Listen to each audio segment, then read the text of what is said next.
कहाँ से हैं आप? बटाग्राम। ये काम कैसा चल रहा है आपका, क्या सिलसिला होता है? अल्लाह का शुक्र है, बहुत अच्छा चलता है। अच्छा, आज वैसे मजदूरों का दिन है, यानी पूरी दुनिया में कहते हैं मजदूर छुट्टी करें, मौजें करें, तो आप आज काम पे निकले हुए हैं, क्या वजह है इसकी? बस ये तो बात ये गरीबी का होता है ना। अच्छा, हाँ, रोजाना कितना कमा लेते हैं आप? बस कभी 2000, कभी 1000, कभी 1500, कभी 500। ठीक है। हाँ, और ये सारा साइकिल पे ही आप करते हैं? सारा साइकिल भी घूमते हैं, कराची, लाहौर, पंजाब। अगर मिसाल के तौर पे किसी दिन आप छुट्टी कर लें, ये वाला काम ना करें, जैसे आज मजदूरों का दिन था, आज पूरी दुनिया में मजदूरों को छुट्टी होती है, अगर छुट्टी कर लें तो फिर आपका गुजर सफर कैसे होता है? बस अल्लाह का शुक्र है, जो पहला कमाया हुआ खाता है बस। अच्छा, हाँ, ये काम कितने साल से कर रहे हैं? ये में तकरीबन होगा 30-35 तक होगा। महंगाई के हवाले से कैसे घर चला रहे हैं, बच्चे कितने हैं, महंगाई के दौर में क्या सिलसिला होता है? बच्चे तो होगा 7-8 होगा, लेकिन इसमें गुजारा चलेगा, कमाएगा बस, खाएगा बस। अच्छा, हाँ, ठीक है। हाँ। वैसे आप लोगों को क्या कहना चाहते हैं, हुकूमत को, मजदूरों के लिए वो ऐसा क्या काम करे कि आपकी ज़िंदगी में मज़ीद आसानी हो?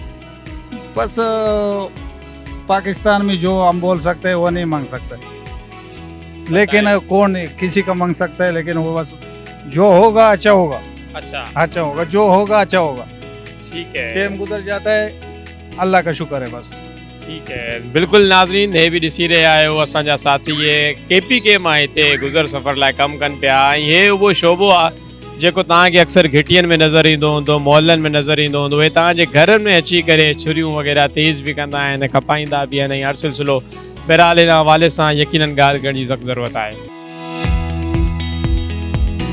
असां वटि हिकिड़ो ॿियो मज़दूर साथी मौजूदु आहे जेको अॼु मज़दूर डे ते कैंट स्टेशन ते वेही करे माण्हुनि जा वज़न खणी पंहिंजी रोज़ी रोटी कमाइण जी कोशिशि करे रहियो आहे। असीं हिननि खां बि ॼाणूं था।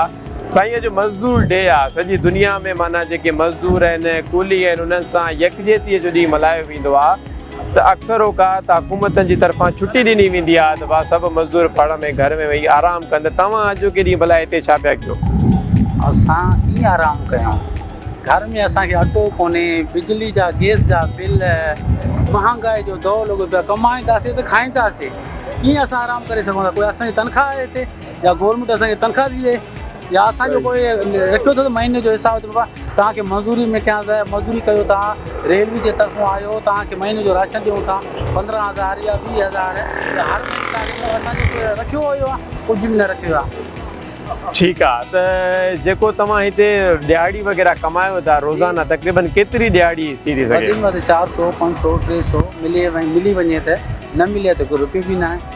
पोइ महांगाई एॾी आहे, कीअं गुज़र सफ़र आहे? पेट्रोल ई 400 रुपए ज़रे घटि लीटर आहे, त पोइ तव्हां कीअं सिलसिलो हलायो था? बसि अलाह पाक हलाईंदो आहे, असांजे हथ में वस जी ॻाल्हि न आहे।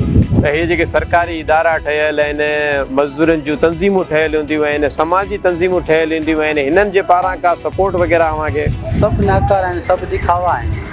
अच्छा, सभु नाकार दिखावा आहिनि। ठीकु आहे। त तव्हांजा ॿार वग़ैरह सरकारी स्कूलनि में पढ़नि था या कीअं, कहिड़े हिसाब सां मामिलो आहे? सरकारी पढ़नि था स्कूल में, बसि 8वीं ताईं असां मां पाण मिडिल पास आहियां। अच्छा, मैट्रिक ताईं न पढ़े सघियासीं। ठीकु आहे, नौकिरी वठूं आहे, कोई प्राइवेट सेक्टर में वञो आहे। ठीकु आहे। असां पाण ग्रुप जे हिसाब सां बसि मिडिल पास कईसीं, महिनत मज़दूरी कईसीं, खाऊं था, बसि महिनत कंदा आहियूं त खाईंदा आहियूं। त तव्हां हिन कम जो छो इंतख़ाब कयो, कुली थियण जो?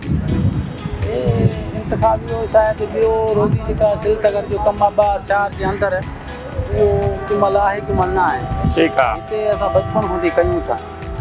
को अहिड़ो ॾींहुं जे ॾींहुं छुटी कंदा हुजो तव्हां, मतिलबु रेस्ट करण जे लाइ? छुटी हाणे जेब भरियल हूंदी त पोइ छुटी आहे, जेब ख़ाली आहे त पोइ बसि हिते ई आहियूं। बिल्कुलु ठीकु आहे। नाज़रीन, बिल्कुलु इहा ई सिचुएशन आहे। जेकॾहिं खीसे में कुझु पैसा हूंदा त छुटी करणु भलो बि लॻंदो, घर में रेस्ट करणु बि भलो लॻंदो।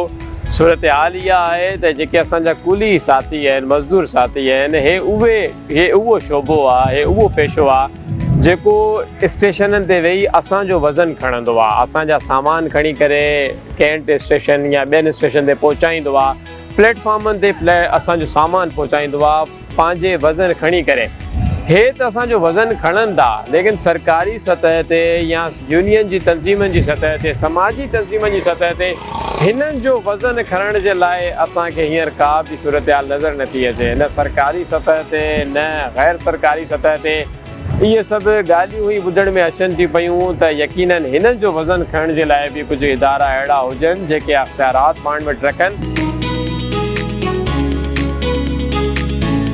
भाईजान छा नालो आहे तव्हांजो? अली किथां जा आहियो? छोले ॾे हिते छा कमु कंदा आहियो? हिते बोतल बोतलूं खणंदा हा, आहियो हा। बोरे में? बोर अॼु जेको आहे मज़दूरनि जो ॾींहुं आहे, माना सॼी दुनिया में मज़दूरनि खे मोकल हूंदी आहे त घर वञी आराम कनि, त पोइ तव्हां हिते कम ते छो निकितल आहियो? मां बोतल तमाए पछे आहे ॿ सही तमाए भलो आहे ओदी तने भलो पछे दे वॾो आहे ॿ पछे दे अच्छा, सही आहे रोज़ानो तक़रीबन घणी दिहाड़ी कमाए? हुते आधा आधा आधा हा रोज़ जो 1000? हा वो आधा अच्छा, हा त ॿार घणा अथव?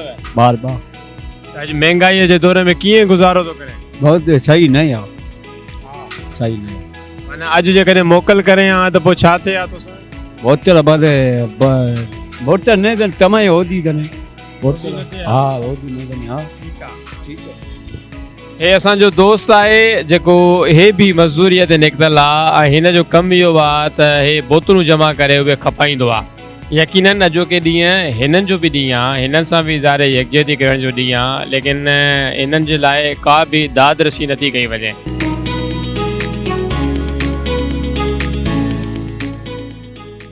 इहो ॿुधाइजो रोज़ाना जी बुनियाद ते तक़रीबन घणी कमाई तव्हांजी थी वेंदी आहे ऐं केतिरा कलाक तव्हां कमु कयो था? साईं हाणे असां 24 कलाक वेठा आहियूं। असांजे राज जेका 2 क्वार्टर आहिनि सरकार तरफ़ां ॾिनल आहिनि, पर हुन में हाणे गर्मी आहे, घणा माण्हू आहियूं हुते रही न सघंदा आहियूं, प्लेटफॉर्म ते ॾिसंदा आहियूं 5 नंबर ते।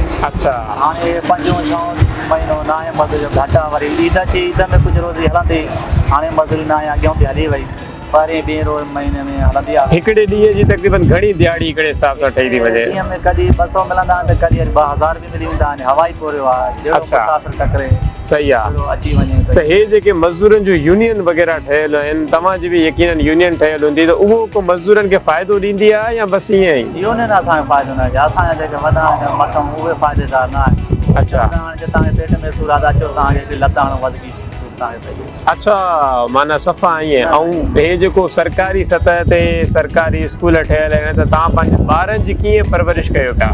हाणे ॿार परे आहिनि, असां हितां जा न आहियूं, शिकापुर जो मां पाण उहे हुते हाणे ॾिसण में त न आहे, माण्हू हुते हाणे त ईंदा हले पढ़नि था, हले नथा पढ़नि, वरी मोटी था चवंदा त बाबा वियासीं, ॾिसण में त नथा। ठीकु आहे, बिल्कुलु सूरत हाल तव्हां ॾिसी रहिया आहियो। अॼु मज़दूर डे आहे ऐं हे असांजा साथी जेके अॼु रेस्ट करण जे बजाए त प्लेटफॉर्म ते मौजूदु आहिनि।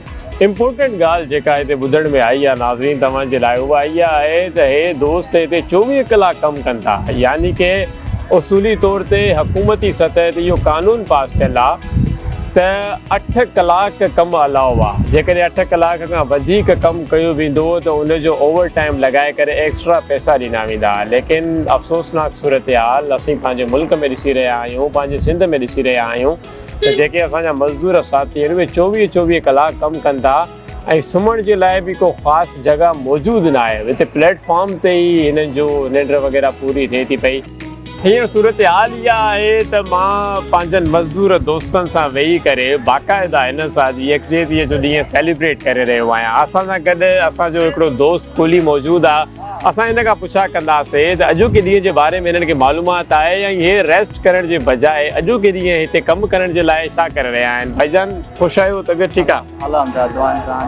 अॼु जेको आहे 1 मई आहे, माना इहो मज़दूरनि जो ॾींहुं मल्हायो वेंदो आहे। इन सॼी दुनिया में मज़दूरनि खे रेस्ट ॾिनो वेंदो आहे, त तव्हां भला अॼु आराम करण जे बजाए हिते कमु करे रहिया आहियो, त छा वजह आहे हिनजी? असां ग़रीब माण्हू आहियूं जेको वेलो रोज़ कमाईंदा आहियूं, वेलो खाईंदा आहियूं, जे रेस्ट कंदासीं मोकल कंदासीं त पोइ असांजो वेलो शाम जो कीअं हलंदो। इन जे करे जेके ॿ टे मज़दूरनि जा खांदा आहिनि त पंहिंजी मानी जे लाइ पंहिंजे बचण लाइ खणींदा। हाणे मज़दूरी बि न आहे, गर्मी ज़्यादा, मुसाफ़िरी न आहे, इन जे करे असां पंहिंजी रोटी कयूं या रेस्ट कयूं। तव्हां हे कमु केतिरनि सालनि खां करे रहिया आहियो? साईं मूंखे हींअर त 13 साल आहे। अच्छा, 13 साल तव्हां इन ई कुली वारी ज़िंदगीअ में गुज़ारे छॾिया? ॿिया त न विया आहियूं। त भला ज़िंदगी आहे, चऊं था हाणे ॿिया को किथे हुजे कमकार हलिया वञूं, हे कमु ॾाढो ॾुखियो आहे, हाणे पोइ जे बचण जो पढ़ायूं पैसा पर कमु जेको हले थो पाण में फर्क़ु कयूं त हिन जी छा वजह आहे तव्हां इहो ई कमु पंहिंजे लाइ पसंदि कयो, तव्हां इहो कमु कंदमि, ॿिया बि खोड़ सारा तरीक़ेकार हुया? पसंदि कोन्हे कयोसीं, मिड़ई मजबूरी, जीअं असांजा को वॾा हिते आया वरी उन्हनि जी वापसि सां करे चयोसीं पोइ बि ॿीहर नथी मिली सघे त जेको सो वॾा हिते वठी आया, वठी करे ज़मानत ॾेई करे वरी पंहिंजो असां नंबर वठी ॾिनो, नंबर वठी करे असांजी मज़दूरी कई।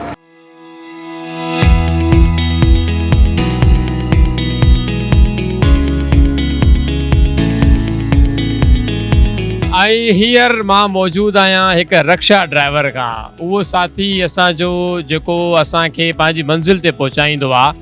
असांखे रोडनि रस्तनि ते हलंदे इहो दोस्त बि नज़र आयो। असां हिन खां बि अहवाल ॼाणूं था। भाईजान कैसे हैं आप? अल्लाह का शुक्र है, ठीक है। सूरत हाल ये है कि आज मजदूर डे है, तो पूरी दुनिया में मजदूरों को छुट्टी दी जाती है ताकि वो आराम करें, रेस्ट करें, लेकिन आप आज भी रोड पे निकले हुए हैं, क्या वजह है? माशी हालत, अच्छा, महंगाई। एक दिन छुट्टी करने से 4 दिन चूल्हा बंद है। अच्छा, आपको समझदार हैं, आगे क्या बोलूं मैं। ठीक है, महंगाई कम होगी तो बंदा सुकून से एक दिन छुट्टी भी कर सकता है। ठीक है। वैसे तो आज मजदूर डे है तो ये तो मनाया ही आपके लिए बनाया जाता है, लेकिन कहने का मकसद है कोई फैसिलिटी तो दे हमारे को। कुछ भी तो नहीं है हमारे पास। ठीक है छुट्टी करके क्या करें, घर में पत्थर खिलाएं बच्चों को। जी, ये चीज़ देखें, भाड़े की गाड़ी का भाड़ा भी निकालना है। गैस देखें कहाँ पे पहुंची हुई, सवारी लगती नहीं लगती, गैस तो जल रही है बराबर। ठीक है। तो रोजाना तकरीबन कितना कमा लेते होंगे? 1200 रुपये, अच्छा, और रोज में पूरे हो जाते हैं। अच्छा। अभी ये जो सब्सिडी दी जा रही है पेट्रोल वगैरह के हवाले से, तो उसमें कोई आपको बेनिफिट मिला है? कुछ भी नहीं मिला, कुछ भी नहीं मिला। क्या मिला? अच्छा, जी। ठीक है। कितने बच्चे हैं? तो मेरे 4 बच्चे हैं। ठीक है, जी। बताएं 400 क्या करें? 400 रुपये कर दी गैस, अभी 20 रुपये कम करे थे और फिर बढ़ा दिए। दोबारा बढ़ा। जी, 2 दिन कम कर रहे हैं, तीसरे दिन फिर बढ़ा दिए। तो मुझे ये बताएं, ये जो हमें यूनियन नज़र आती हैं, मजदूरों की तंजीमें नज़र आती हैं, रक्षा यूनियन नज़र आती हैं, तो ये कोई आपके हकूक़ के लिए काम करती हैं? नहीं, कोई भी नहीं कर रहा, कोई भी नहीं कर रहा। क्या कर रहा, अपनी मदद आप चल रहे हैं हम लोग। अच्छा। जी। तो ये जो समाजी तंजीमें भी बनी हुई हैं वो भी इस दिन बड़ा ऐलान करती हैं? सब अपने वक्ती दौर ऐलान ही होता है इन लोगों का भाई, ठीक है। और होता होना कुछ भी नहीं है।